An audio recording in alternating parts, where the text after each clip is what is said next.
So we looked at a couple of songs of Milarepa this morning. Let's continue.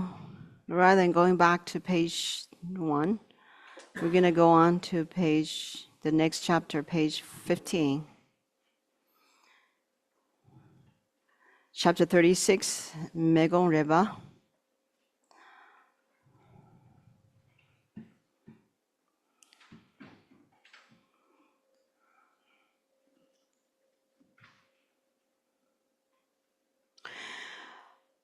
My hope for this weekend is that you go home, bring with you a correct understanding of what non-self and what emptiness is. Because in many of these Milarepa songs, he explains in a very unique, subtle, but profound way of what emptiness really is. And as I briefly mentioned this morning, emptiness is not nothingness. Emptiness is not emptiness. You know what I mean? Emptiness is a union, as I mentioned, a union of emptiness and appearance, emptiness and wisdom, emptiness and compassion, emptiness and luminosity, emptiness and power. All these are emptiness. All these qualities of luminosity and so on are themselves, in and of themselves, emptiness. So we need to understand emptiness in this light. I think this is very special to the Vajrayana teaching, because in the Mahayana it does not, maybe there's mention, but it's not so much vividly described. There is very little mention of the unity or the union of emptiness with something else being emptiness itself. But in the Heart Sutra, actually, it already points out this point. It's not unique to Vajrayana. It's just the Vajrayana, brings it out, in a more kind of a apparent way. For example, in the Heart Sutra, form is not other than emptiness. Emptiness is not other than form. Form is emptiness. Emptiness is form. So this is how we should understand emptiness. Emptiness is form. Form is emptiness. Form is not other than emptiness. Therefore, some months ago, I received a teaching by Chuni Rinpoche, who is from southeastern part of China. Now, that area belongs to Chinese proper. But anyway, it was very, very. I think I was very impressed because in the class he asked, "What is emptiness?" And everybody was silent, And then after a moment, and it's that silence that actually makes it more dramatic and more powerful. And you are asked a question and you don't know what to say in response, right? And your mind is searching for an answer. And while you're doing that, he gives you the answer. And that is what really, makes an impact. So this is like a Zen kind of, Zen koan or Zen, whatever it is called, question and answer. That gives the teacher gives you the question,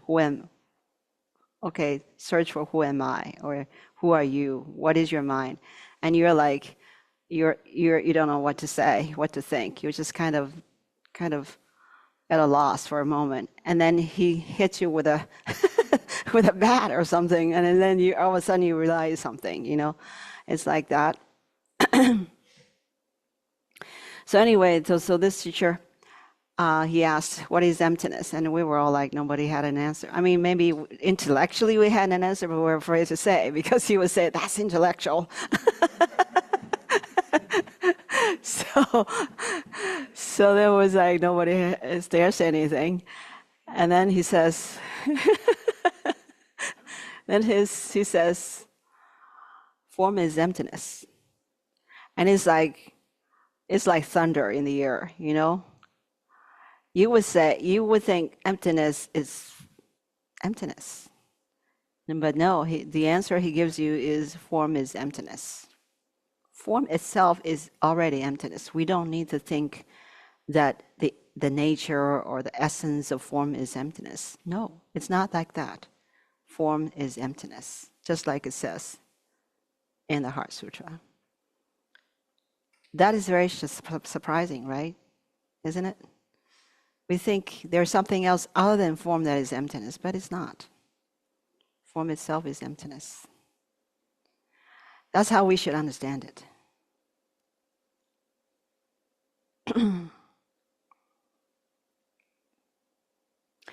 Okay, so let's look at the song, page 15.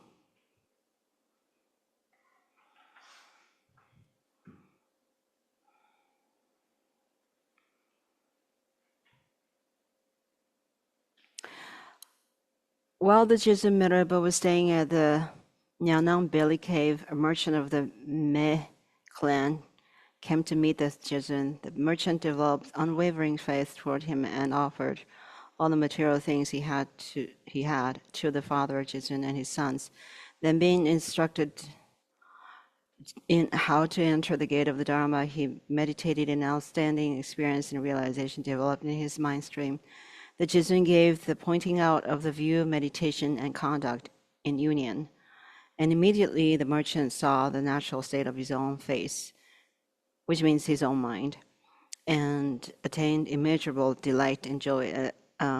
It's not because he attained that realization, but rather that realization itself is delight and joy. In Gandha Chakra, the merchant Megum said to the Jizun, "Please accept me with kindness and give a single teaching that includes the pointing out of the union of the view, meditation, and conduct." Milarepa sang this song of realization in reply.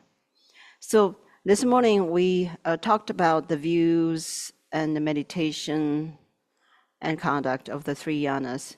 Here, Milarepa was asked to point out the union of all three. So let's see how he answered it. I prostrate to the Lord of blessings. The union of view is such a delight. So the union of view is such a delight. What is that then? Then he says, the union of meditation, oh such joy. The union of conduct makes me happy indeed. Now he's going to talk about it. These three kinds of union are incredibly amazing. If you don't understand the union of view, how can you know all phenomena are Dharmakaya? So that's the union of view. The union of view meaning the view of emptiness, which is Dharmakaya. Or the union of view being that emptiness is phenomena, phenomena is emptiness, like we just said, form is emptiness, emptiness is form. Form is not other than emptiness, emptiness is not other than form. And that is what's called the union of the view. The union meaning emptiness and form or phenomena are not separate. They are one.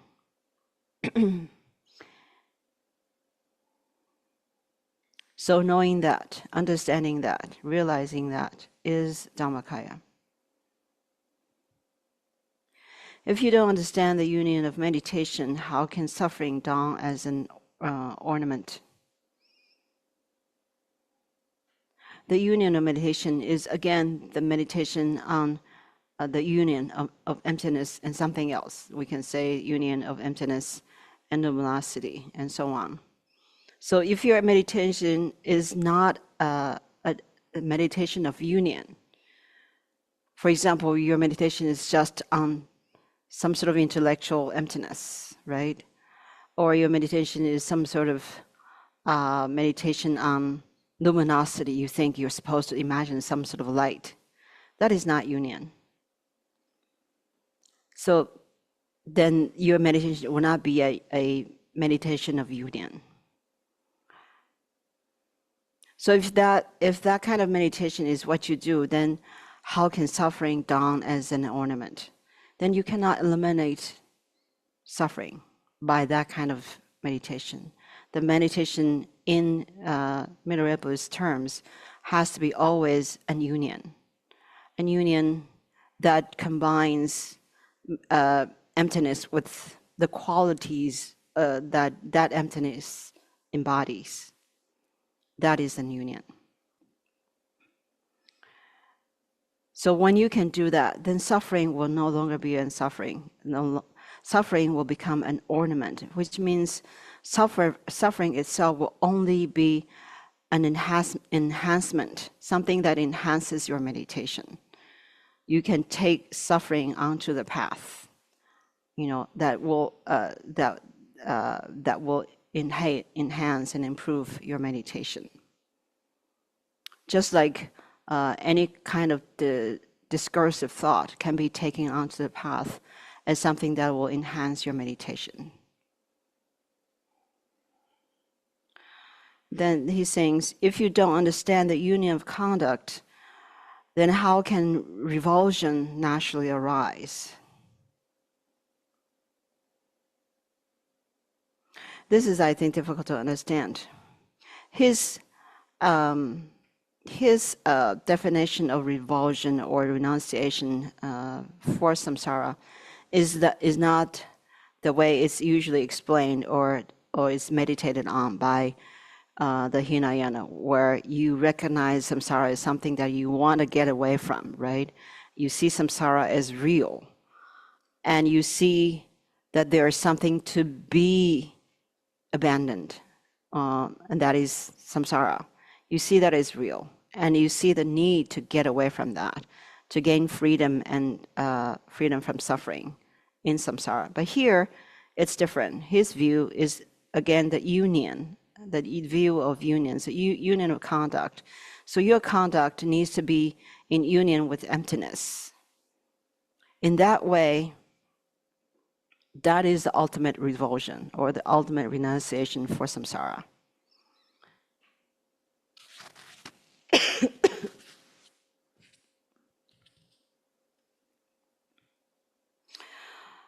And then he sings, the sentient beings of 6 realms of samsara and the wisdom of nirvana are inseparable. They are of one nature.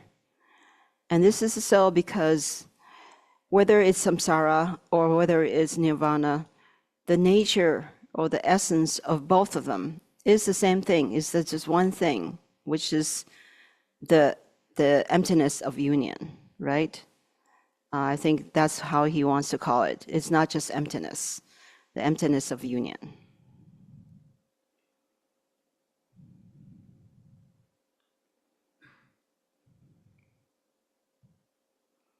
So samsara and nirvana are inseparable.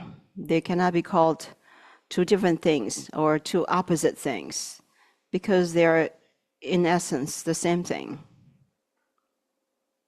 of one nature. Know this to be the union of view. So again, he talks about the view. So the view is that the nature of samsara and nirvana are of one taste, and that is the union of view. The view is not that samsara is suffering and nirvana is bliss. No, the union of view is that both samsara and nirvana are in essence the same. In essence, they are in essence the same and inseparable. That is the union of view.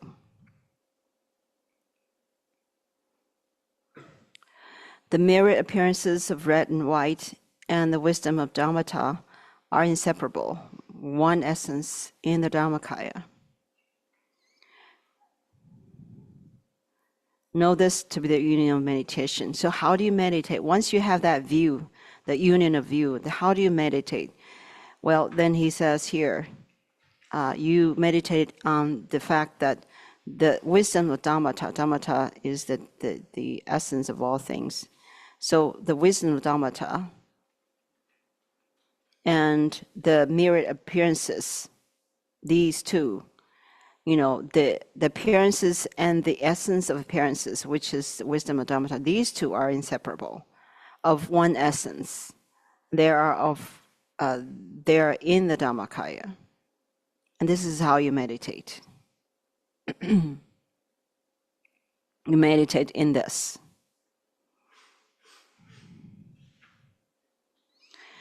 Then he sings, like a water moon, it pervades everything. Like a rainbow, there's nothing to be identified.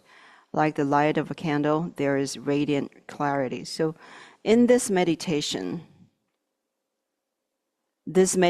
of union, that essence pervades everything. That essence, although it pervades everything, it cannot be identified as being this or that. However, at the same time, there's vivid radiance in it. So this is, I can only say what he says. I can't tell you, well, it's like this, because, who knows? I don't know. But it's described in such a way that you understand this is not something you can create in your mind. This is not something to be created in your mind when you meditate. It is not something that you can make yourself experience. So how do you experience it? You just meditate in what he says to be meditated upon. But you don't hope to experience anything. And you don't think that this is something that can be experienced, because it cannot be experienced by a mind that wants to experience it. That doesn't work. The mind has to give up hope and expectations for it to be experienced, because it's already your mind.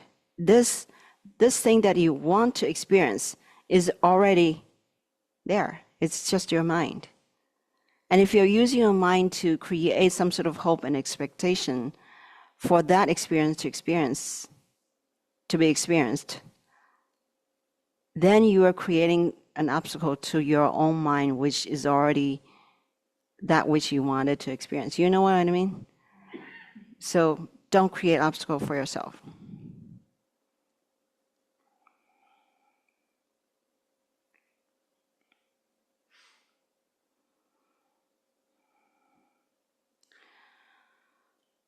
Then he sings, know this to be the, know this to be the union of conduct. These are possessed by all sentient beings. So, like I said, this experience, this what's called enlightenment, it's nothing other than something that's already there. You've always been that enlightenment. That's who you are, if we want to say it that way. You are that enlightenment. It's just that you're unaware of it. That's why you're seeking that enlightenment. But it's already there. That luminosity, that emptiness, that union is already your mind. It's never been not your mind. It's never been not all sentient beings' minds. It's already there. So wishing to achieve that enlightenment is in itself contradictory, right? Because it's already there, and there's nothing to be achieved. So bear that in mind when you meditate in Mahamudra, or in the way that Milarepa describes. Have no expectation, have no hope, have no grasping of what you want to accomplish. Because once you have that kind of grasping for something to be achieved, something to be attained, that it will never be attained, because you are going against what you already are, right?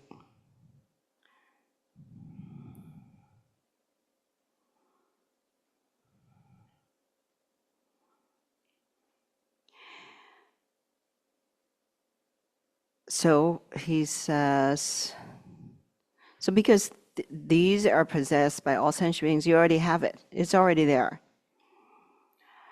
They are the three types of union. So the union of view, union of meditation, and union of conduct. So these are the three types of union. Non-duality is a key point of view. Non-distraction is the key point of meditation. Union is the key point of conduct. So anyway, the meaning is similar. Non-duality is, which also means union. The key point of view is non-duality or union. And non-distraction being because it is the meditation of union. So when you are in that meditation, there's no distraction. Even when there's a distraction, that distraction is in union with emptiness. So it is not a distraction. So the union is a key point of conduct as well. When you are in your day-to-day activities, remember that union. These three inseparable is the key point of fruition. My son, you should practice like this. So these three, is how you reach the fruition of experiencing your mind nature, which is actually experienced by itself, not by you. How profound is this, right? How profound is this? This is pointing out how to hold the view of union, hold and do the meditation of union, and conduct yourself in the view and meditation combined in union. So this is actually very difficult to do, I would have to say. Very difficult to do. Because we are always engaged in one-sided view, right? One-sided view being everything is real. Everything is solidly real and not empty in nature. But I think after seeing these songs, it's good to always remember, even if we can't do it yet, at least we should hold the view, should always remember the view of union, of the union of emptiness and appearance, right? Appearance is emptiness. This is something that needs to be repeated in our mind again and again and again, until it becomes a part of our conceptual construct. That it's part of how we think. It's the starting point of how we see everything. It needs to become like that. So I think reading these songs is helpful, not only because it helps us understand what the view, the meditation and conduct should be, but also it needs to become our practice. Otherwise, we learn these songs and we go home and we go on with our day-to-day business just like before, as if we never heard of these songs. I think that's a waste. I think we need to really seriously put into practice these viewpoints, so that it makes a difference in how we think, how we meditate. I think it's important to do that as part of our practice. View is essential, really. The view is what makes happiness and suffering, really. If we have the right view, then everything becomes happiness, really. Even if we're not enlightened, everything becomes happy. You're okay. But if you have the wrong view, then no matter what happens in life, everything is seen and experienced as suffering. Right? You agree? It's like that. It's how we think, how we hold our view that makes a difference. So people who don't believe in karma, who don't believe in past, present, and future lives because of causes and conditions and fruition, the chain of events, going on, forever. They don't believe that. They think there's just only one life.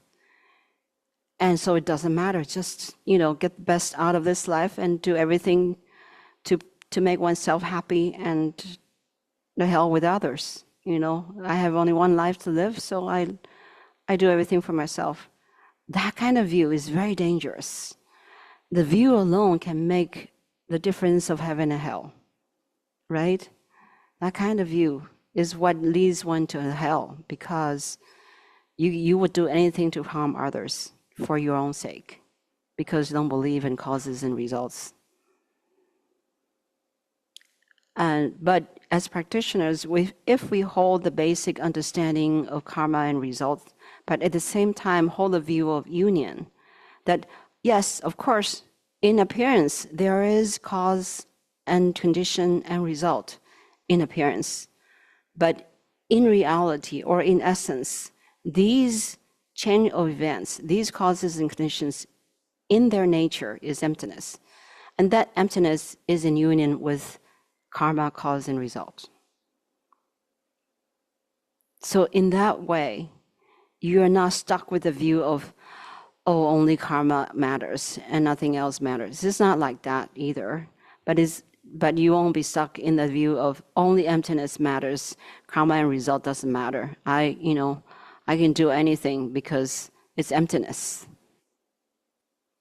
Although you also believe in karma and cause and result, but you think emptiness, is higher. So I can do anything. Emptiness will take care of everything, so there will be no result. There are people who do actually think that. People who learn about emptiness and then afterwards, they just throw away their shrine because it's all empty. That's a serious wrong view, right? It's serious. So don't be confused, okay? Don't be confused.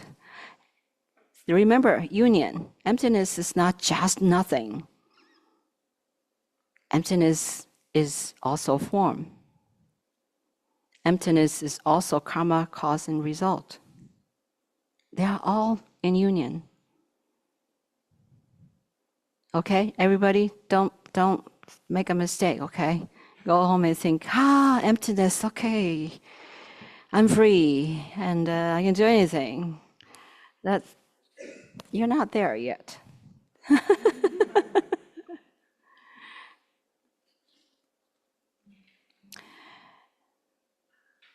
So,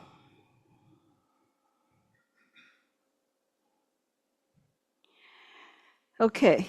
So thus he sang, all of his disciples' sons generated a great positive motivation.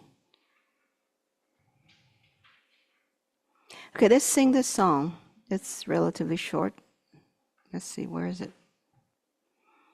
Okay, page 15. The last two teachings on Milarepa, I used some melodies that were composed by his own 17th Karmapa. He actually composed quite a few.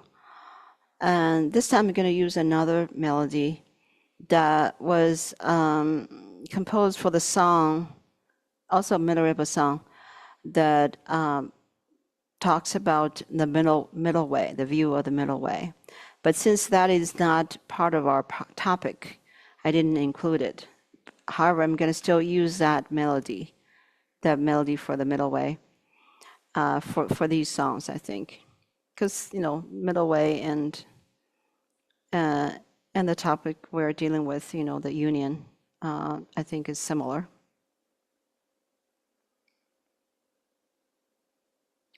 Okay, let's sing together. You just kind of follow what I sing, maybe. So back to 15.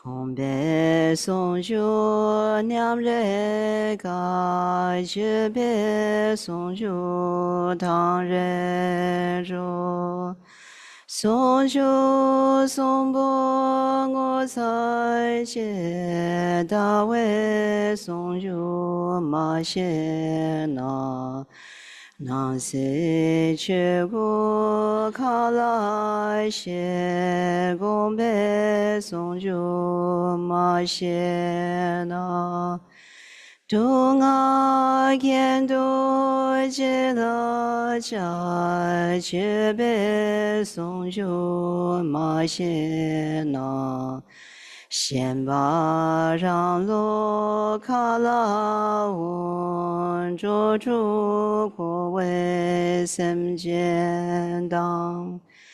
两眼的白夜是你也没昂度我问知，大卫送出的拉子那座那位该马当。却给人给也是你也没去过我知，公北送出的拉子，就到新都滚拉桥。这次新都我苏梅马梅和心萨拉当，绝别送出的拉子，带你心间滚拉月。带你送去南送来，你苏梅巴达维登，因苏梅巴贡贝登，送度九百绝贝登。得送也没这不得不给娘们的老子，得送也没这不得不给娘们的老子。Okay, next chapter. 41, the noble Gamboba. So this is when this chapter has to do with the Gamboba meeting Jesus Milarepa and receiving instructions, teachings from him, and so on. And the story goes, in accordance with the tradition of the whispered lineage, which means oral lineage, from the mouth of the teacher to the ear of the student. With the Sindura mandala, Sindura is a kind of an orange powder, and it's used to usually there's a mandala that's created made of some sort of round. In our retreat, we use a round metal, and it's engraved with the mandala of a deity, and you sprinkle, Sindura powder on it. That mandala is called the Sindula mandala. It's used for empowerment. Anyway, so with the Sindula mandala, Milarepa gave Gamboba the blessing of Vajra Yogini, which means Vajra Yogini empowerment. He was given the key instructions, and excellent experiences arose for him through meditation. Recollecting the instructions of his previous gurus, Gamboba did much analysis of the view, meditation, and conduct in order to cut through doubts and uncertainties toward the Jetsun. Then afterwards, he requested the key points of view, meditation, and conduct directly, and the Jetsun cleared all remaining uncertainties. After that, Milarepa sang the song of realization on the greatness of the secret mantra in general. Secret mantra meaning Vajrayana. And in particular of the practice lineage. So let's look at the song. With certainty in view, look at your mind. If you search for something outside of the mind, it's like a strong man looking for wealth. Is it not like that, my dear teacher physician?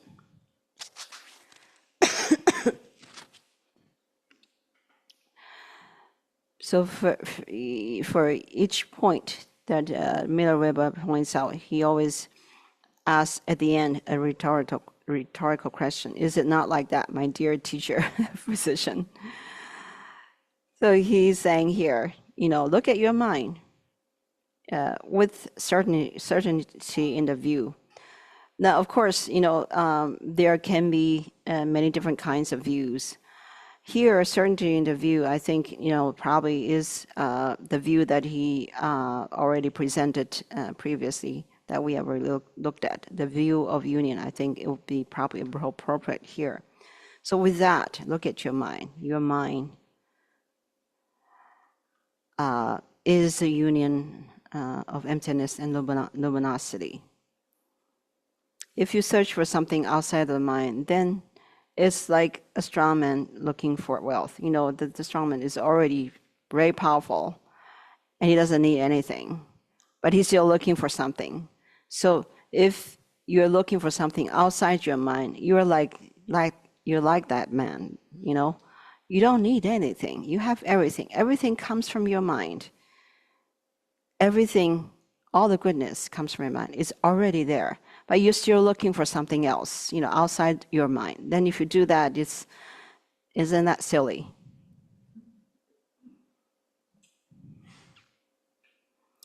With certainty in what meditation is, don't clear away the faults of dullness and torpor. If you clear away the faults of dullness and torpor, it's like lighting a lamp in the middle of the day. Is it not like that, my dear teacher, physician? Mr. Gampopa is a physician before he became a monk, so he is usually called the physician. So that was the view. Now the meditation is, usually what is taught is when you're meditating, you want to steer away from being dull or being in a torpor. But he says, don't clear away those faults. So what is he talking about? He's saying that the mind itself is luminosity. So there is no dullness in your mind. If you experience dullness and torpor, bring it back to its natural state, which is luminosity. That's all you need to do. Instead of chasing them away, just bring that back to its own nature, which is luminosity. I think that's what he's saying. So that's why he says, don't clear away those faults. Because in the daytime, if you're trying to light a lamp, it's useless. It's not going to make the room brighter because the room is already very bright. So it's like that. Your mind is already very bright. And you're trying to chase away the dullness to make the mind clearer. It's not necessary. It's already very clear. You just need to go back to its own clarity and luminosity.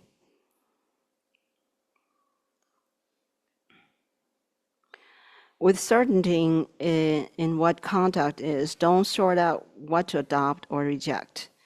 If you sort out what to adopt and reject, it's like a bee getting caught up in a trap. Is it not like that, my dear teacher physician? Again, the conduct. If you remain in the nature of your mind, then whatever you do, will be good. So you don't need to sort out, what should I adopt, what should I abandon or reject. You don't need to. Because if you're in union, your mind is in the state of union, then everything is good.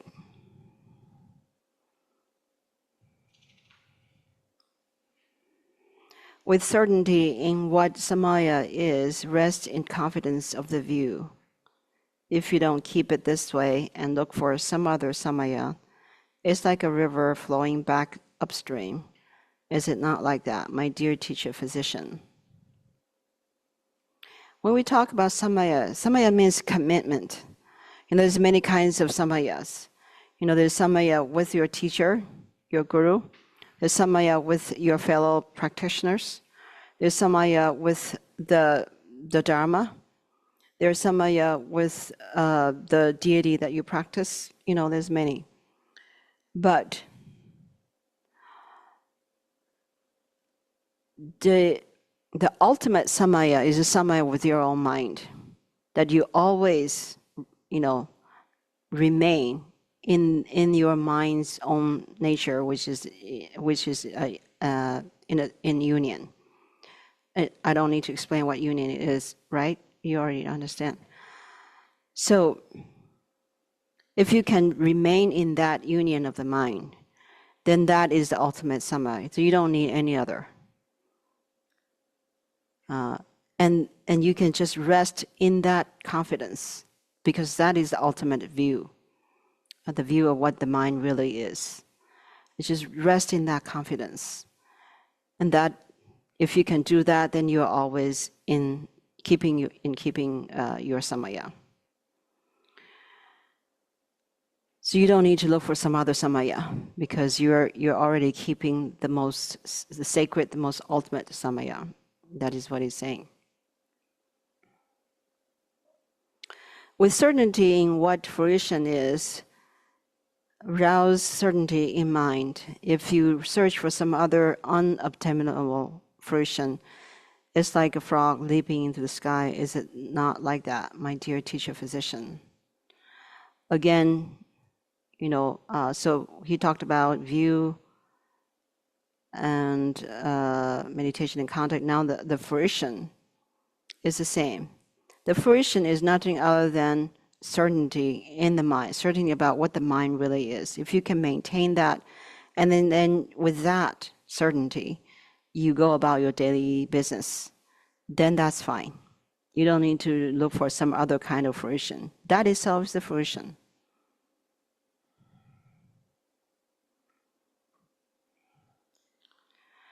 With certainty in what the Guru is, ask your own mind. If you search for another Guru apart from that, then you're abandoning your own mind. Is it not like that, my dear teacher physician? So we usually think that the Guru is some figure, right? A teacher outside of yourself who gives you empowerment, instruction, and blessings, and all the transmissions that you regard as a Guru. That is correct. But here, the ultimate Guru is your own mind, Milarepa is saying. So if you have certainty about what the Guru really is, he says, ask your own mind. Ask your own mind. Because your mind is your ultimate Guru.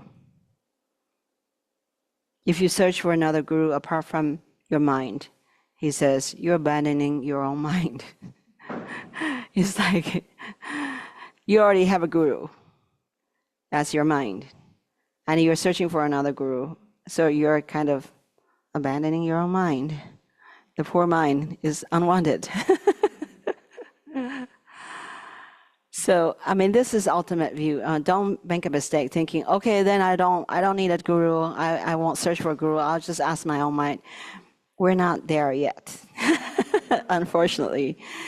Probably not there. Maybe we are. We don't know. But, a lot of things he's talking about here, we need to know that it's the ultimate view, okay?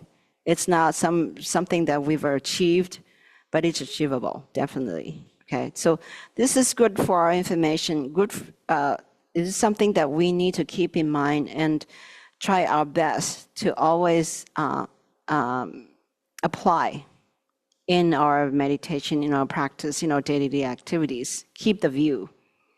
The main view is the mind, what the mind is, okay? The mind is the mind of union, correct?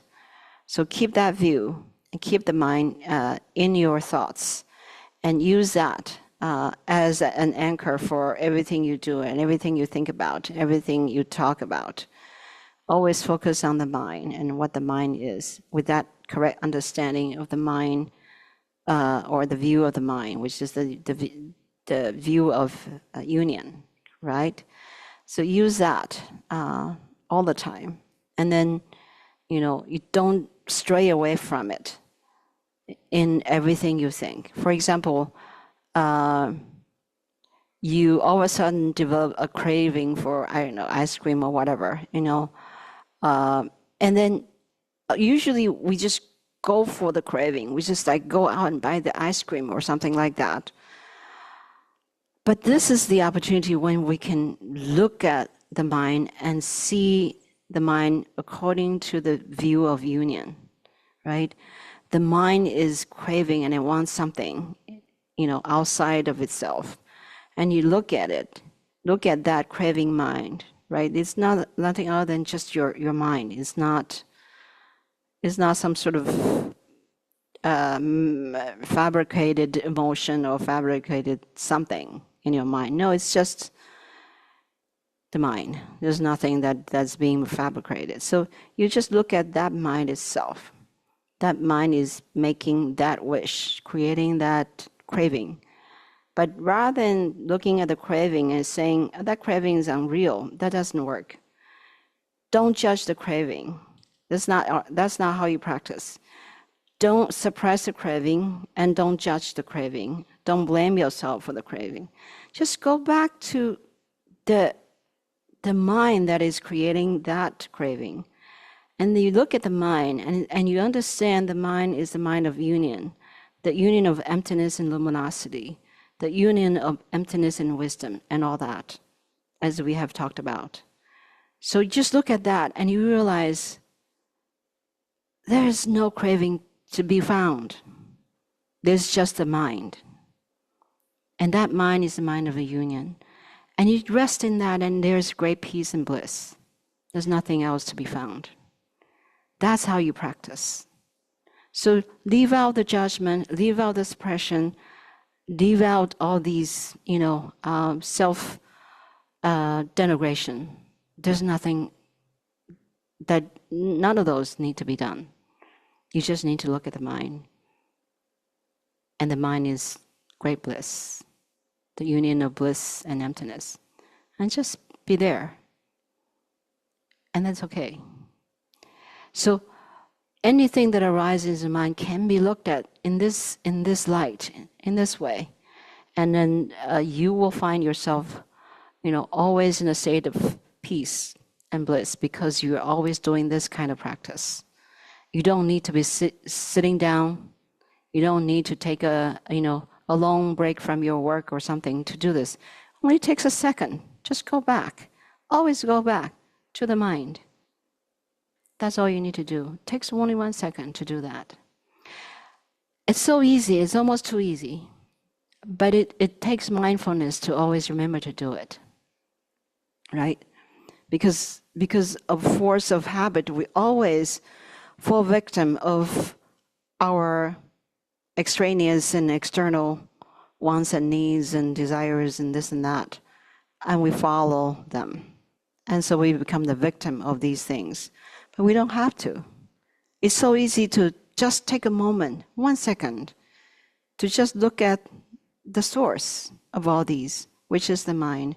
And the mind is so pristine, so blissful, so luminous.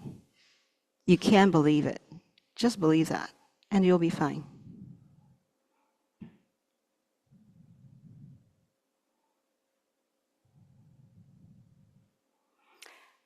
Okay, this song I'm not going to sing because the sentences are too long to fit into the melody.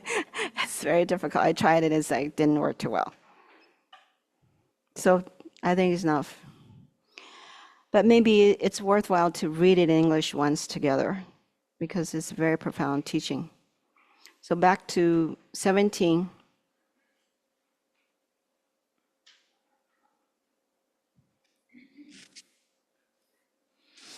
Let's read together in English. With certainty in view, look at your mind. If you search for something outside of the mind, it's like a strong man looking for wealth. Is it not like that, my dear teacher physician? With certainty in what meditation is, don't clear away the faults of dullness and torpor. If you clear away the faults of dullness and torpor, it's like lighting a lamp in the middle of the day. Is it not like that, my dear teacher physician? With certainty in what conduct is, don't sort out what to adopt or reject. If you sort out what to adopt and reject, it's like a bee getting caught up in a trail. Is it not like that, my dear teacher physician? With certainty in what samaya is, rest in confidence of the view. If you don't keep it this way and look for some other samaya, is like a river flowing back upstream. Is it not like that, my dear teacher physician? With certainty in what fruition is, rouse certainty in mind. If you search for some other unattainable fruition, it's like a frog leaping into the sky. Is it not like that, my dear teacher physician? With certainty in what the Guru is, ask your own mind. If you search for another Guru apart from that, then you are abandoning your own mind. Is it not like that, my dear teacher physician? Thus all appearances are subsumed in one's mind. Is it not like that, my dear teacher physician? Thus he sang, and Gampopa thought, this is so true. Perseverance developed for him, and he meditated.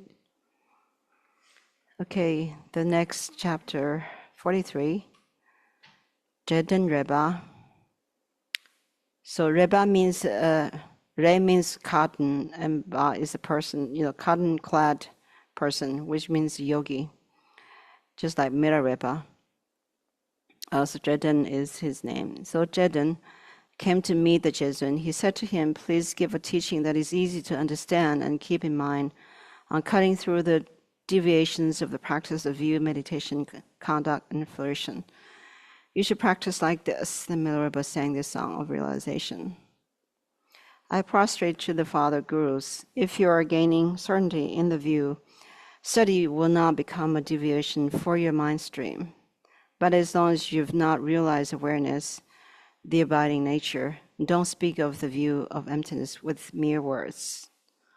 So don't speak of the view of emptiness with mere words, which is what I'm doing now. I'm sorry about that. We should all just meditate, right? So if you have certainty in the view meaning the view of the mind, that you have certainty that the mind is so, I have no doubt. And you have, that certainty has to come from some degree of experience, because without experience and you just mentally and intellectually understand it, it can fluctuate, it can become unclear, and it can become some sort of source for pride, like I understand emptiness, So that's not good. That certainty has to come from your meditation, your experience. Then you can really have true certainty. So with that certainty in the view of what the mind really is, then you can talk a little bit about what that mind is. Without that, then talking about it becomes a source of deviation. A distraction is not helpful.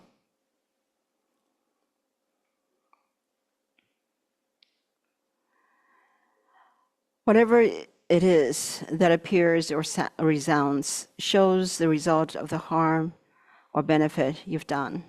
Thus, never disregard cause and effect. And that is, Milarepa cautioning, the student that even if you have developed certainty about what the mind really is, don't then think, well, nothing matters then. It's just the mind, and then everything else doesn't, matters not so much. Don't be like that. You still need to be careful about what you do and pay attention to cause and effect, because what you do is going to produce a result. And that result is going to have an effect on you directly, Nothing anyone does can cause you suffering except yourself. You, whatever you do, can cause your own suffering.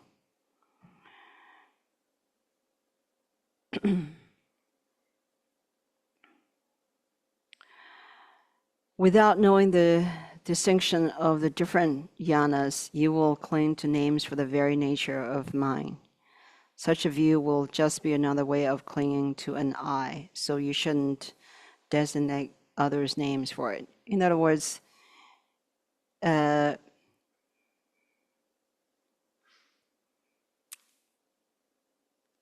we might say, okay, there's Hinayana view and Mahayana and Vajrayana and all these things.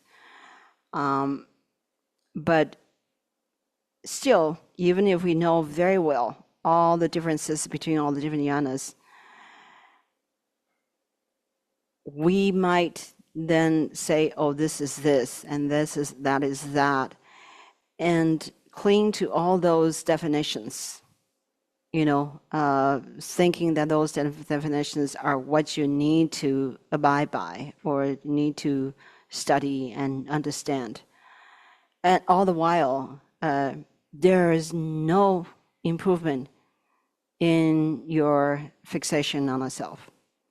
So in other words, you read many books and you've sorted out all the different Buddhist systems and you've done all the research and you've come to a conclusion very clearly what each system is talking about and what they are teaching and what their meditation techniques are, what their philosophical approaches are, all very clear.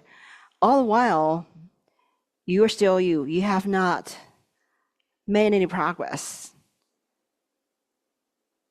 in removing your fixation on yourself. That if that's what you do, then it's useless.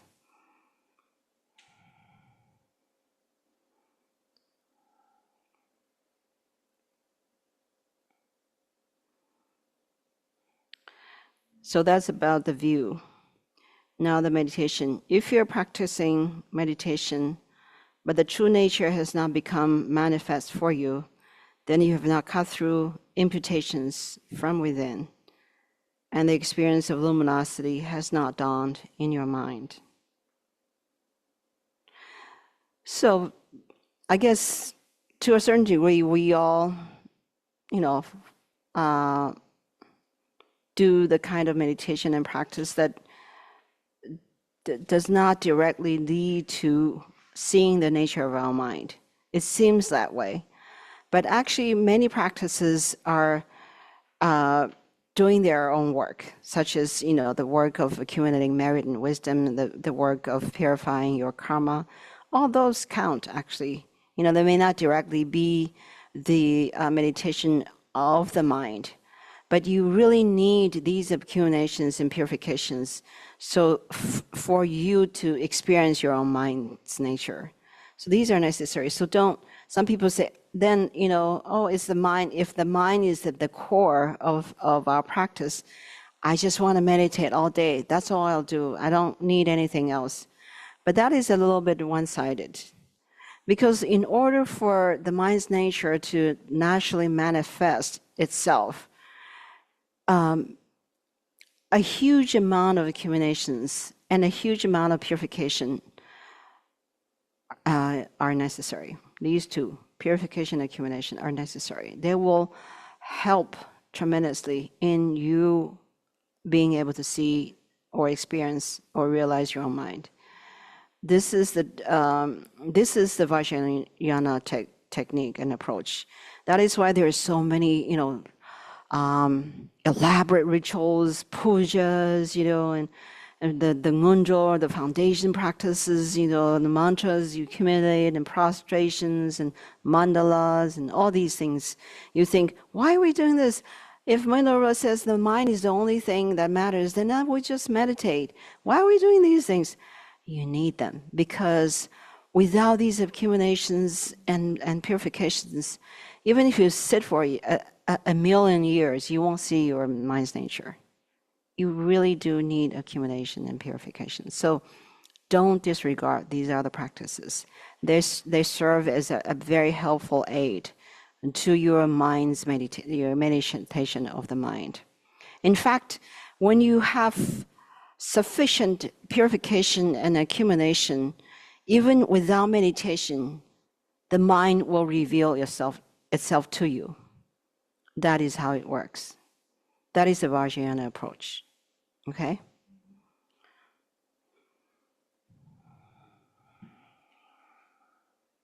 And then, of course, particularly the Guru Yoga, the Guru's blessing alone. Of course, you need to do your work of accumulation and purification. But then on top of that, the Guru's blessing alone can cause the mind's nature to be manifest. That is why I think, the Milarepa, is so deeply grateful to his teacher, because it's his teacher, Mabra, who made it possible for Milarepa to attain his enlightenment.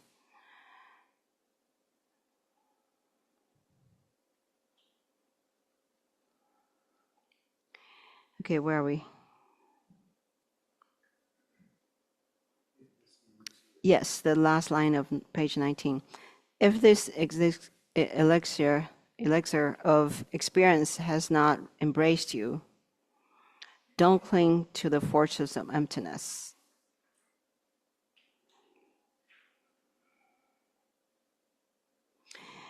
In other words, don't cling to the concept of emptiness unless, or in other words, unless and until you have the experience of experience, don't hold on to emptiness. And once you have the experience of emptiness, you will not hold on to emptiness, because it is no longer something that can be held on to. There's nothing to be held on to in that experience. So you can't. There's no way you can.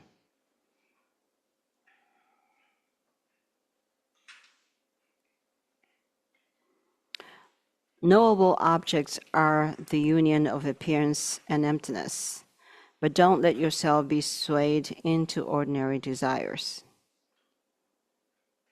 Don't cling to what's empty as being empty. Don't throw out every grain of characteristics. So, yeah, these two lines point out very clearly how we should understand emptiness. All knowable objects are the union of appearance and emptiness. Appearance is emptiness, emptiness is appearance. They are everything is a union with emptiness. But knowing this, then don't be swayed into ordinary desires. In other words, when desire arises, whether it's a small desire or a big desire or whatever desire in any form or shape, don't be swayed by it. Because you need to, when any wish or want or desire arises, then look at that desire.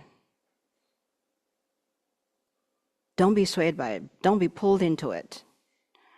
What you need to do is look at the desire, which is appearance and emptiness in union. Desire is just an appearance of the mind. So look at that appearance of mind, which is not other than emptiness. Look at that and pause for a moment before you follow your desire. And then you'll be in a better place.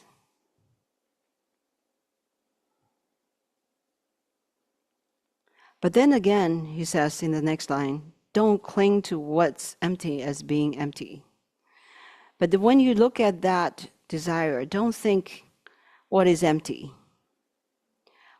It is not empty, because there's desire in that emptiness, right? So desire is not other than emptiness. Emptiness is not other than desire in this case. So it's not just empty. Emptiness in the form of desire, and desire in its nature is emptiness. These two are one in union. And you sit in that union, and there will be no desire and no emptiness either. That's where you want to sit.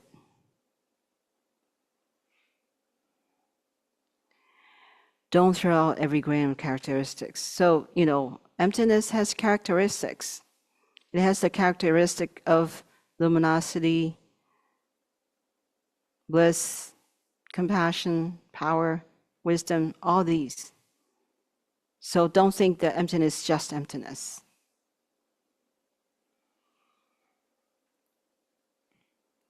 Within the waves of the defiled bliss, the coarse conceptions still remain.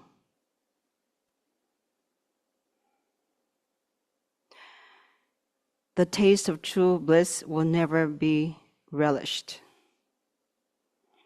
What he's saying here is what we call the ordinary bliss, or the mundane happiness. When things go well, you're happy and blissful. When you meet someone you love, and you spend time together, you're very happy and blissful. This is what we call the coarse conceptual bliss. It's very, very coarse, very low level, because it depends on all these causes and conditions of you meeting favorable conditions, you meeting something that you like, that you love, or someone that you like and love. But these don't last. So it's very coarse. So if you dwell on these coarse bliss, the taste of true bliss will never be relished, will never be experienced if you dwell on them, he's saying. So what is the true bliss? I don't know if he talks about it. Anyway, the non-conceptuality of stable shamatha, do not take that as being genuine reality. When engaging in the conduct of equal taste, if experience of this hasn't dawned from deep within and appearances have not yet been blessed, if the 5 objects do not dawn as bliss, then conceptual elaborations have not been exhausted. So briefly put, if you want to experience genuine bliss, then none of these conceptual elaborations, even conceptual shamatha, even though that shamatha can be very stable, and you feel kind of blissful in that shamatha, in your shamatha meditation, but it's not non-conceptual. It is conceptual. So anything that is still conceptual cannot be regarded as genuine reality. It's not yet. It's not genuine reality yet. What you experience is just a temporary state of meditative bliss. So what you need to do is to go deeper, as he says here. And you need to see all that you experience, all emotions, all external appearances and internal appearances, all of these as being in union with emptiness. If you can see that and you meditate in that way, then he says, the 5 objects will dawn as bliss, otherwise not. The 5 objects meaning the 5 external objects of form, sound, taste, touch, and smell. Form, sound, smell, taste, touch, and taste, smell, and touch. Anyway, those 5. Anything that is external can be experienced as bliss, including internal experiences can be experienced as bliss. If there is the union of appearance and emptiness in your meditation.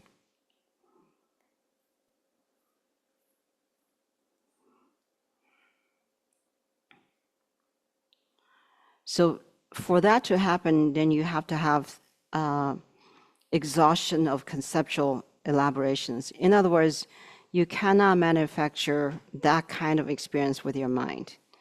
The union of emptiness and appearance is not achieved by you telling yourself, oh, I will meditate in the union of this and that. If you tell yourself that, you can try to do it, but it's not the real thing. So it's kind of preliminary. You can begin by saying, okay, now I'm going to meditate the union of emptiness and appearance, or the union of emptiness and desire, or union of emptiness and something else, whatever it is, form, sight, sound. You can do that. But that is just meditation. What he's saying here, the true bliss does not come from this kind of conceptual, made up kind of meditation. This is where you will begin But eventually you want to get into the state which is the true union of the two, whatever the two is, emptiness and something else. That state is not conceptual. And that state, even though it's not conceptual, is great bliss. And it's unchanging bliss. This is what it's saying.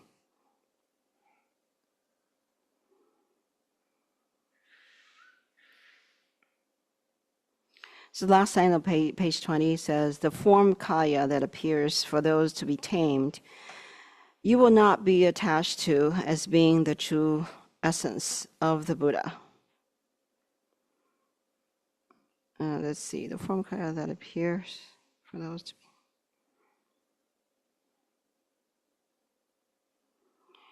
Let me see, when the.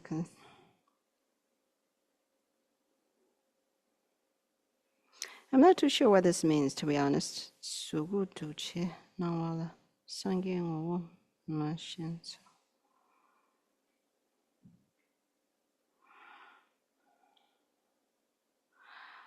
I don't know what.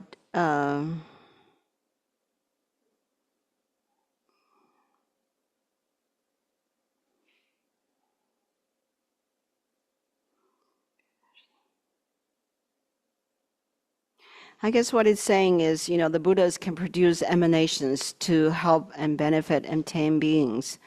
And these emanations are called the form kaya. There's the three kayas of the Buddha, the Dhammakaya, the Sambhogakaya, and the Nimalakaya. And the last two combined are called the form kaya, because the Sambhogakaya and the Nimalakaya both possess a form. So they are called the form kaya. So what it's saying here, the Sambhogakaya and the Nimalakaya of the Buddhas that appear in the world, for those to be tamed, then you will not be attached to those appearances, those emanations of the Buddha as being the true essence of the Buddha. I guess what it's saying is that, they are merely emanations, produced by the Buddha. And so you will not fixate on them as the true essence of the Buddha. Of course, they come from the essence of Buddha, which is Dhammakaya. The Dhammakaya can produce these forms, what's called form kayas, and they're in the form of two main forms: Sambhogakayas appearing for the Bodhisattvas, and Nimalakaya for all sentient beings. So they are mere appearances, I guess, is what he's saying. They are not the true essence. The true essence is the Dhammakaya, not the forms. When concepts dissolve into Dhammakaya, you will not take its existence to be completely negated.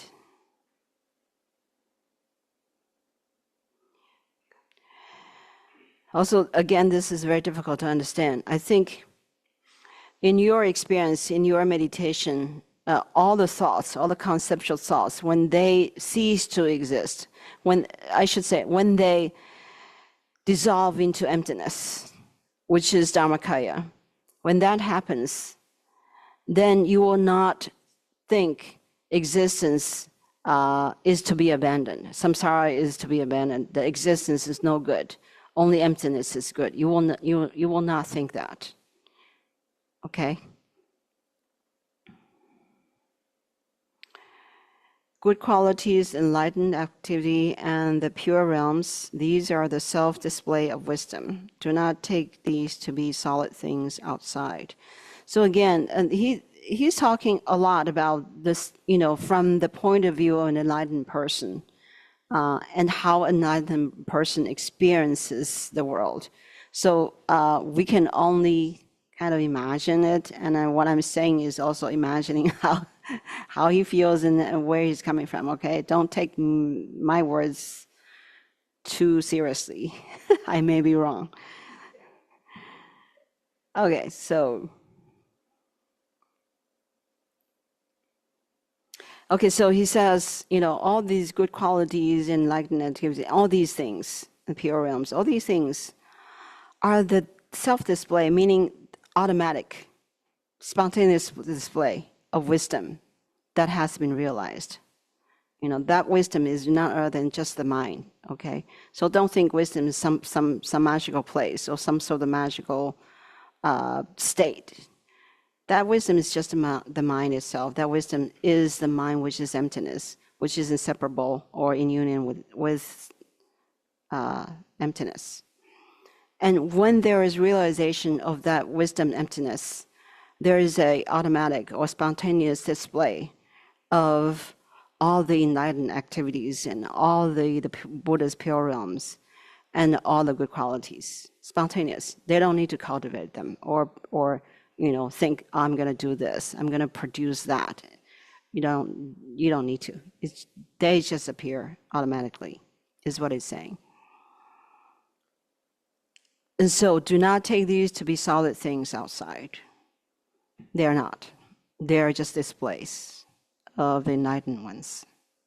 And so in the same way, when we see an enlightened teacher, we see him as a human being, and they act, they talk, and they eat, and they just behave like any one of us, right? But the difference is their mind is different from our mind. I'm of course, from a relative point of view. Ultimately, our minds are same in one mind, no different, the Buddha mind. But relatively speaking, he has realized what that mind really is. We have not, right? That's relatively speaking. And so what he sees and what he does and what he says comes from that mind. It's different from how we function. We function from a mind that's deluded, that has not seen the mind's nature, that is heavily affected by our own habits and clashes and afflictive emotions and all that, and attachments, heavily deluded. So that is why we're so different from an enlightened person, even though we don't see his mind. We don't see how his or her mind, we don't see how they function. But we understand, at least conceptually, that the way they function is different from how we function, because their mind is in a different place than our mind. You understand that? So we need to be very careful not to bring down any great being, thinking they're our equal. In essence, we are, but relatively speaking, we're not. You understand? There's a great difference. Okay?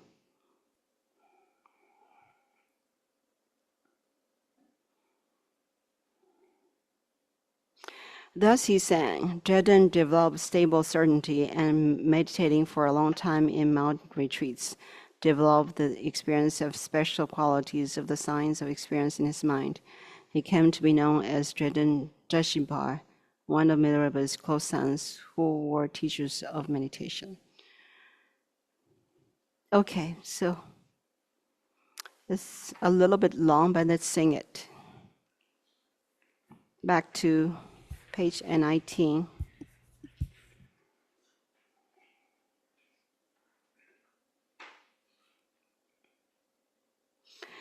Palama namla chasa lo kyodawa dena bebana chebe shekyu mago shene lo reba madobai Dondai sedo mima sa jida nanshin chabai shin Pene jebu jongshin du gyu je kyedu mi se sa Tebe kebar mado be rang se min lai xian ba yin da wang a yi su ne ni xian la gu ba mi da sa Kumba nyam su lemba na rang xin ngan du ma qie xin Jodo na ne ma che ba sa sem la ma sha na nyam ge se ye ma sem ba dong be so na mi shen ca xie cha nan dong song ju lai de ba rang ya mi dong cao dong xie dong ba zhen ba ye se ma ni ru mi dong cao sa jie de wei ba long du nam du ra ba nu ba yi de wei ro nya me ge sa do me shi ne den ba la tham ba ni du mi song sa xue ba ro nyom che ba na nyam nyo ko ne ma sha shi na wa chen ge ma la bai yu nga de wa ma sha na zhe be do ba ma se bai do be do shu me cha xin zhu zhu lam du mi kie ca zhe bu ngan du qie ba na rang sem ngo wo ma tong wa xie ne san ye cu wo ye re du ta ru mi dong cao su gu du xie nang wa la san ye ngo wo mi xian cao nam do che gu tin ba la yue ba ga ba mi song cao yuan den chen de xin kang da ye she ta be rang na na che rong a bo mi song cao. There is a typo on page 20 in both Tibetan and English. Page 20, 1, 2, 3, 4, fourth line from the bottom on the left. You have lobe rada or something like that. It's robe du, T-U-L, du shu, yogic discipline, du shu. So change that to T-U-L. Change rada to Rada. Rada is wrong. Rada should be changed to T-U-L. So the sentence should read Lobe dushu mi jashin.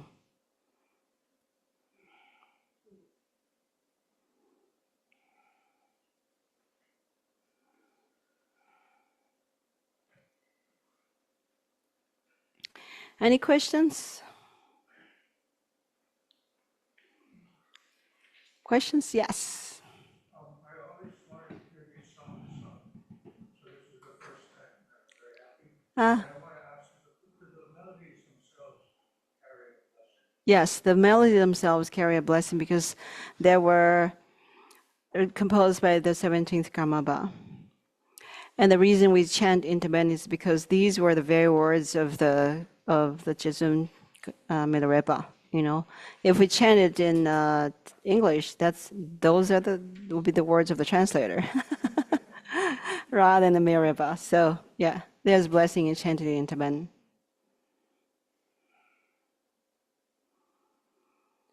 Yes. Question pertaining to something on page 15. 15. Yes. Fourth line from the says, sorry, second line from the bottom. It says the myriad of variances of Yeah. red and white. Yeah. Could you elaborate on what he's talking about? He says red and white. I think just randomly saying the colors. I don't think there's particular. No, it's not like red and white bodhicitta or something like that. It's just different colors, various colors. Is what I understand. Mm.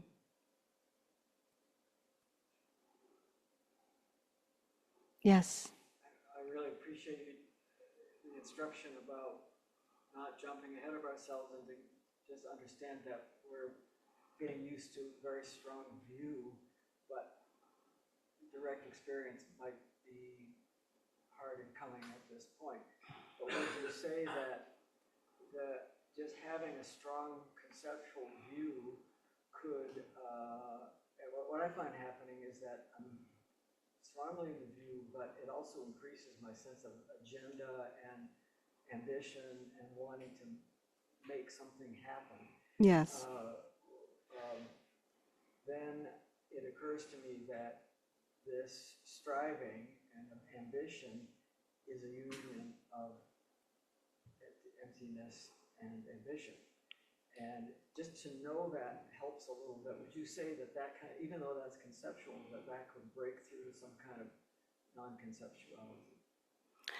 Yeah. Is he loud enough? Can you, people online, can you hear what Peter has just said? You couldn't. It's hard for me to, okay, hard for me to repeat.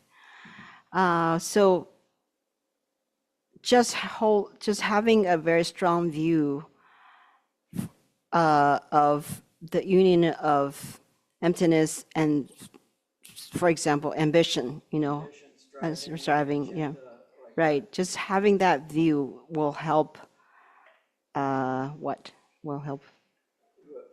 Would recognizing or just conceptually saying to oneself that Right. my agenda, My striving and agenda is a union of emptiness and striving. and striving. Yes, that is a good question. I think it will help. As long as, any thought that arises, as long as we make that thought a thought of union rather than just a thought by itself, it's always helpful. What I mean by union is always union with what? Yes. Because that thought, whatever thought comes up, always make that thought a thought of union. Thought or emotion or whatever it is, the emotion is a thought also, really. Nothing other than the mind. So always make that thought, that emotion or that perception, whatever it is, always make that a union.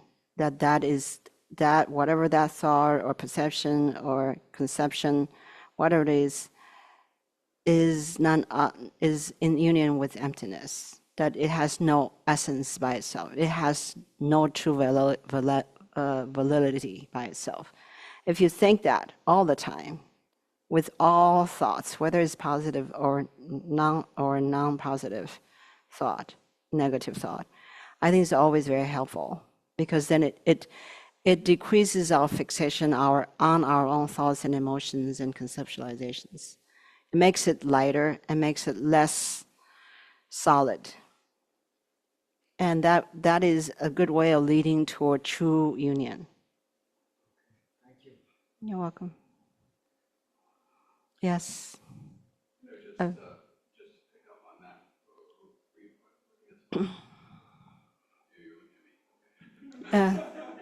Just to pick up on Peter's question, I'm wondering if one contemplates impermanence, and it creates anxiety about death, rather than happiness.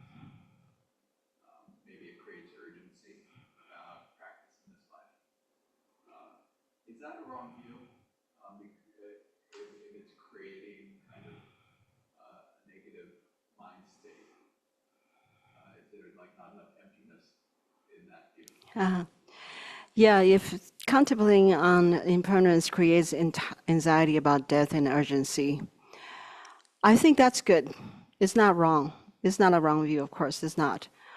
Within the scope of the Hinayana view is absolutely necessary. And it's part of the four thoughts that turn our minds. So you do need that.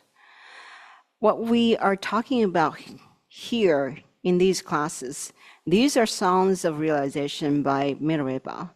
And he has a completely different view from his own realization. So you're looking at two very different views, you know what I mean? And you need to rely on the lower view in order to attain the higher view. In other words, you need to rely on the Hinayana view of renunciation and impermanence and precious human birth in order to walk the path toward the ultimate view, which is the union of samsara and nirvana, the union of samsara and emptiness. So if you begin with the view of union and abandon the lower view, I call it lower, but it's not lower, it's foundational, okay? The foundational view of renunciation and impermanence.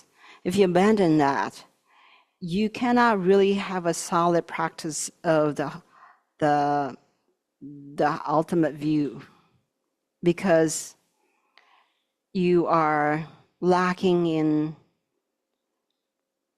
the foundation that pushes you to really work hard. You would become too relaxed, like, oh, just take my time, everything is just union, I know that, so let's relax and enjoy the union, and there's nothing to be worried about, Yes, there's still something to be worried about, because you're not free yet. You are thinking of these good views of emptiness, of union, emptiness, and appearance, and all this, but you're not there yet. You're just practicing the view. You're practicing holding the view, but you haven't realized it yet. Far from it, maybe. I shouldn't say that. That's inauspicious. You're close, but not there yet. So you need to still have the feeling of urgency, impermanence. You could die anytime. So let's practice harder. Don't be too relaxed. Yeah, you need that. Yes. So in similar way, is bodhicitta part of that motivation? The bodhicitta motivation? Teaching about turning the mind to the union with emptiness. So where does the bodhicitta motivation, where is it in relationship to that? Is it similar to the urgency? It's a little different. Bodhicitta, in terms of the view of the union, the bodhicitta then comes from the understanding that sentient beings don't understand the view of the union, not to mention the realization of the union, right? So that's why they're suffering in samsara. That's the very reason why they're still suffering in samsara, is that they are lacking in the understanding, first of all, and secondly, the experience, and thirdly, the ultimate realization of that union of emptiness and appearance. And they're lacking in that. And how sad that they don't know. They can't experience it. They can't realize it. How sad. And they are wandering aimlessly in samsara again and again and again, endlessly, for this very reason and for this only reason. So you can't help but feeling extremely sad for them, and you want to help them realize it by practicing it yourself. Yes. Before the lunch break, Lama, you put it in very strong terms that throughout the path, the positive effects of having a strong conviction in there not being self is important. Yes. And your Right. later in one's practice. Yes. Could you elaborate on how one cultivates the conviction of non-self? Of non-self, yes. How to cultivate the non-self. We can easily cultivate the conviction of non-self by understanding just the view. That there is no self to speak of from the outset, because all there is just the mind. And the mind is emptiness and appearance. Mind is emptiness and luminosity. So you cannot really call that mind to be some sort of entity. It's not, as we understand it already. So if that mind cannot be called an entity, so much less can that person that possesses the mind to be called an entity. Because without the mind, there cannot be a body. It'll be a corpse. And a corpse cannot exist without having been alive before. And being alive means there is a mind. And if the mind is not an entity, then there is no true self to speak of. So you can analyze in these in this way, along these lines, to have a very deep and precise understanding of there truly being no self. There really isn't. No matter how you've tried to find a self, there's no way. And then so you're convinced. But that is not enough, because we carry on our lives being convinced there's still a self, no matter how much we already understood, which is very foolish. But what do? We have a very strong habit of fixating on ourselves. So that is why I say, carry on your life with the conviction that there is no self. And you need to penetrate that thought, that conviction into everything you think about and everything you do. Because it's a lack of expanding that view and bring it into our daily activities that causes us just to be still so stuck. Because that understanding is not helping. So we need to force that understanding to help us. You know what I mean? Yeah.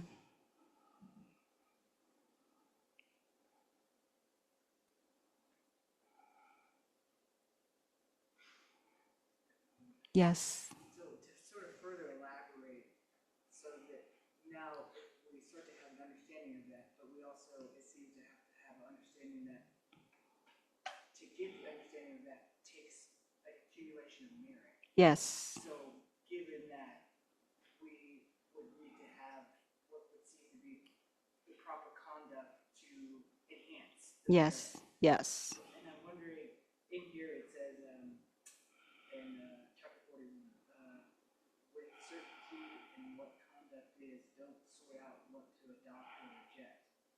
I do understand you were just talking about we should probably work from a very basic Yes. level. Right. But we also see teachers like Milarepa or his teacher, where the conduct can be confusing to the normal eye. Right. You know, and I don't see it so much in the day and age we live in, but a lot of what I read is like, wow, that was quite wild. That is the way that happened. You know what I mean? Yeah. To ourselves, but I'm wondering if you can elaborate on that in the sense of, well, this conduct seems, even for the time, it seemed like Milarepa seemed quite crazy. Yes. Yeah. Mm-hmm. But that was a part of his, a part of it. Yes. So how do we introduce that? I don't want to introduce myself, but look at it, you know, because there are some teachers, of course, that we need to look at that could be acting very similarly. But how do we transpose that and understand without maybe not being there yet, or just try to understand that? Yeah, there's a question. That's a good question. How to understand, out of the ordinary kind of conduct by great realized people. It's for us. We don't really know what's in their mind, what their purpose is. Really, we don't know. For example, you might know about Delaba. Delaba, he was a fisherman. But what he did was each fish that he caught, he liberated it into the Dharma Dhatu. That was his activity. You know, who would have known? We would know. No, we don't know, right? So it's like that. So I think the safest thing is never judge whether that person is enlightened or not, because we don't know. From our ordinary eye, we never can tell. And trust our lineage gurus. If that person is in one of our lineage holders, we trust that whatever they do there is a purpose, a good purpose. It's not for no reason. In that way, we're always safe. We won't make a mistake of denigrating a great master. We're safe, and in that way, we're also supporting their activity. I think that's always safe.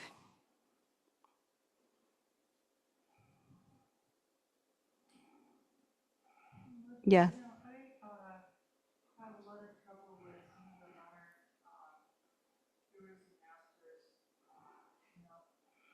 These days I have trouble with them. Some some things that are just really not acceptable. It goes beyond teaching.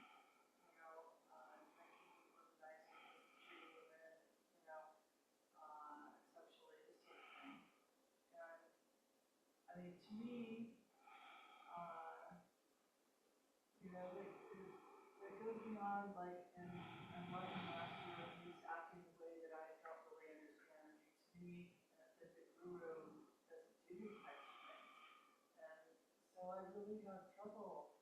I have trouble Rinpoche, so I didn't expect it. I have a lot of trouble with him and others. And I don't know, I just wondered if there's anything you can say about that.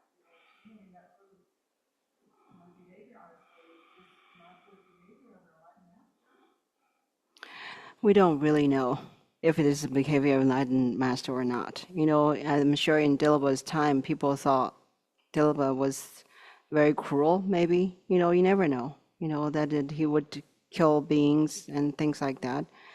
And there were other even crazier masters in the past. So we don't really know.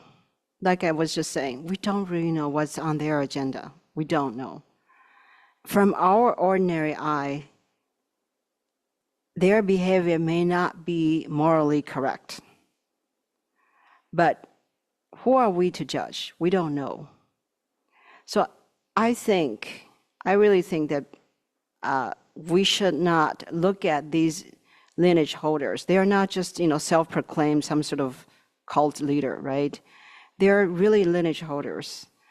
And they have been reincarnating for centuries, not for no reason, and not as an ordinary person. They're highly realized masters.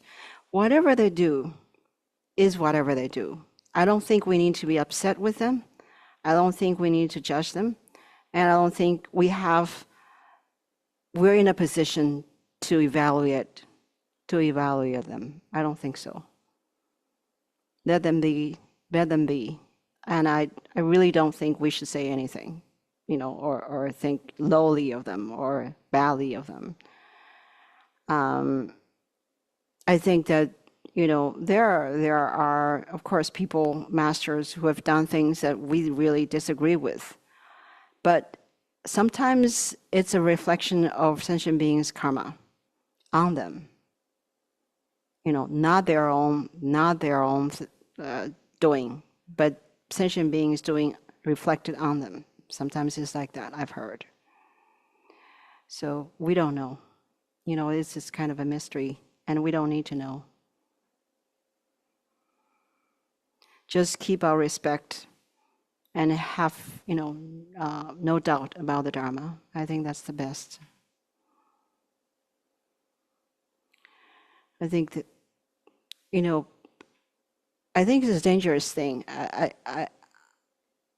You might disagree, but I think it's a dangerous thing to criticize a great master for their conduct. based on our own worldly moral standards. I think it's dangerous. You might be creating very bad karma for yourself by doing that. Because we don't know what their agenda is. You know, they could be benefiting millions of people by what they do in their own sphere that we can't see. We don't know.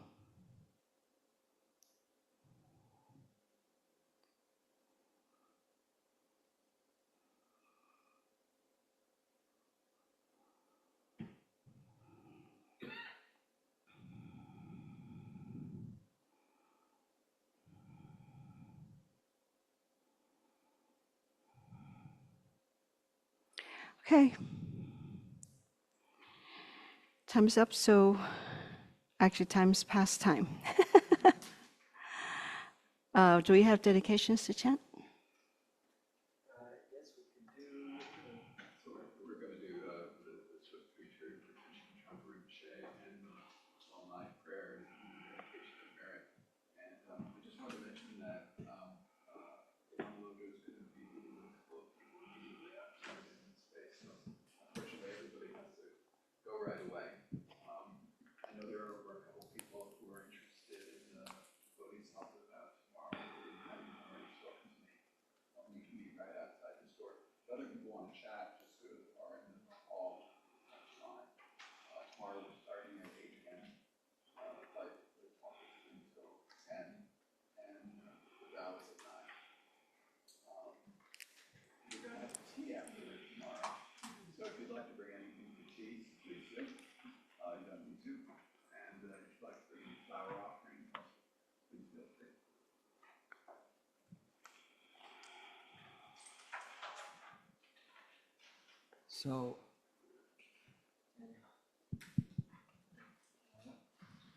So we'll go to the closing tab, the last tab in the book.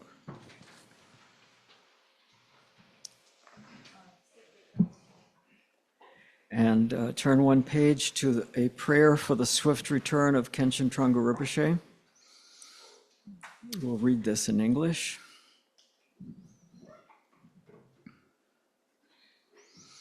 Through the primal, pure great bliss of the Dharma expanse and illusory play of appearance and emptiness unified, Vajradhara, you are the Lord of all existence and peace. Incomparable Guru, I prostrate at your feet. Great hero who protects all helpless beings tormented in the deep oceans of samsara by the 100,000 sharks of afflictions and karma. Soul Father, Venerable Guru, I miss you now. Think of us, kind Lord of Dharma. Look at us, O teacher, lion of speech. The lamp of happiness for the teachings and beings has run out of oil. Now think of us with compassion. Your body of learning, venerability, and goodness grew to full strength. Your mane of listening, contemplation, and meditation touched the sky. Loud was your roar of teaching, debate, and composition. Lion of speech, we beg you, return soon. Come back soon, great being who preserves and spreads the golden thread of the fine traditions, teaching and practice of the Dakpo Kagyu among all the Kagyu, and the Karma Kamsang among all practice lineages. O hosts of Kagyu gurus in the realm of Akanishta, come forth like seeds spilling from a bushel of sesame and invoke the venerable Guru's compassion. Make the moon of his emanation rise soon.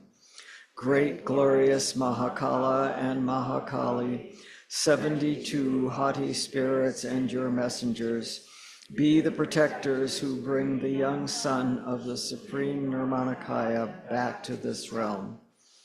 By the power of the truth of the ocean of gurus and three roots, and the fervent one-pointed faith of us disciples, may there be the unfailing cause and effect that fulfills all we ask for in its entirety. Now the long life prayers in Tibetan. Gyal kun ying je rang su karma pa. Gyal kun trin le chik du karma pa. Gyal kun dung sop wan kur karma pa. Or gendro do trin le shop ten so. Lama kukam sang war so wa de. Chok tu ku se ring war sol wa de. Trin le dar shing e la sol wa de. Lama dang dra wa me par jing ji lo. Pal den la me sha pe ten padang. Ka nyam yong la de ki jung wa dang. Dak shen malu sok sak drip jang ne. Nyur du san ge sa la gur par sho. And the dedication of merit. Sunam diye tam che sik pani tov nenye pedra nam pam che ne ke gana chi balap truk pai si pe sole dro shon.